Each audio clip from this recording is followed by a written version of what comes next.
15 ನಿಮಿಷದಲ್ಲಿ ನಿಮಗೆ ಮನೆಯಲ್ಲಿ ಪೌಡರ್ ಮಾಡಿ ಮಟನ್ ಸಾರು ಮಾಡೋದನ್ನ ತೋರಿಸ್ತೀನಿ. ಪೂರ್ತಿ ವಿಡಿಯೋ ವಾಚ್ ಮಾಡಿ. ನೀವು ಒಂದು ಬಾಣಲಿ ತೊಗೊಳ್ಳಿ, ಅದಕ್ಕೆ ಸ್ವಲ್ಪ ಚಕ್ಕೆ, ಲವಂಗ ಮತ್ತು ಖಾರಕ್ಕೆ ಗುಂಟೂರು ಮೆಣಸಿಕಾಯಿ, ಕಲರ್ಗೆ ಬ್ಯಾಡಗೆ ಮೆಣಸಿಕಾಯಿ, ಸ್ವಲ್ಪ ಧನ್ಯ ಮತ್ತು ಸ್ವಲ್ಪ ಕಾಳು ಮೆಣಸನ್ನು ಆ್ಯಡ್ ಮಾಡ್ಕೊಳ್ಳಿ. ಎಲ್ಲವನ್ನು ಡ್ರೈ ರೋಸ್ಟ್ ಮಾಡ್ಕೊಳ್ಬೇಕಾಗುತ್ತೆ. ಚೆನ್ನಾಗಿ ಲೋ ಫ್ಲೇಮಲ್ಲಿ ಹುರ್ಕೊಳ್ಳಿ. ಸಪ್ರೇಟ್ ಎತ್ತಿಟ್ಕೊಂಡು ಒಂದು ಕುಕ್ಕರ್ಗೆ ಸ್ವಲ್ಪ ಎಣ್ಣೆನ ಹಾಕ್ಕೊಳ್ಳಿ. ಅದಾದಮೇಲೆ ಸ್ವಲ್ಪ ಶುಂಠಿ, ಬೆಳ್ಳುಳ್ಳಿ, ಉದ್ದ ಕಚ್ಚಿರುವಂಥ ಈರುಳ್ಳಿನ ಆ್ಯಡ್ ಮಾಡ್ಕೊಳ್ಳಿ. ಎಲ್ಲವನ್ನು ಎಣ್ಣೆಯಲ್ಲಿ ಹುರ್ಕೊಳ್ಬೇಕಾಗತ್ತೆ. ಹಸಿ ವಾಸನೆ ಹೋಗೋ ಗಂಟು ಹುರ್ಕೊಳ್ಳಿ. ಸ್ವಲ್ಪ ಅರಿಶಿಣ ಹಾಕ್ಕೊಳ್ಳಿ.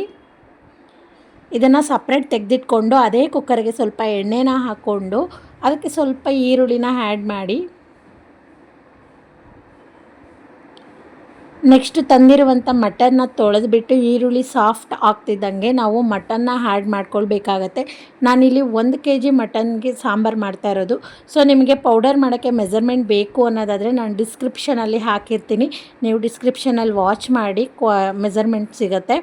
ಸೊ ಈ ಮಟನ್ ಏನಿದೆ ನೀರು ಬಿಡುತ್ತೆ. ಸೊ ಆ ನೀರೆಲ್ಲ ಸುಂಡಬೇಕು, ಅಲ್ಲಿವರೆಗೂ ಚೆನ್ನಾಗಿ ಕುದಿಸ್ಕೊಳ್ಳಿ. ರುಚಿಗೆ ತಕ್ಕಷ್ಟು ಉಪ್ಪನ್ನು ಹಾಕ್ಕೊಳ್ಳಿ. ಆಮೇಲೆ ನಾವು ಹುರಿದಿರುವಂಥ ಮೆಣಸಿಕಾಯಿ, ಧನ್ಯ ಏನಿದೆ ಅದನ್ನು ನಾವು ಪೌಡ್ರ್ ಮಾಡ್ಕೊಳ್ಳೋಣ. ಪೌಡ್ರ್ ಮಾಡಿರೋ ಜಾರ್ಗೆ ಸ್ವಲ್ಪ ತೆಂಗಿನಕಾಯಿ ಮತ್ತು ನಾವು ಹುರಿದಿರುವಂಥ ಈರುಳ್ಳಿ, ಶುಂಠಿ, ಬೆಳ್ಳುಳ್ಳಿನ ಹಾಕ್ಕೊಳ್ಳಿ. ಅದಾದಮೇಲೆ 1 ಟೊಮೆಟೊ, ಸ್ವಲ್ಪ ಕೊತ್ತಂಬರಿ ಸೊಪ್ಪನ್ನು ಹಾಕಿ ನೈಸಾಗಿ ರುಬ್ಕೊಳ್ಳೋಣ. ನೀವು ನೋಡಿ ಮಟನಲ್ಲಿ ನೀರಿಲ್ಲ, ಸುಂಡೋಗಿದೆ.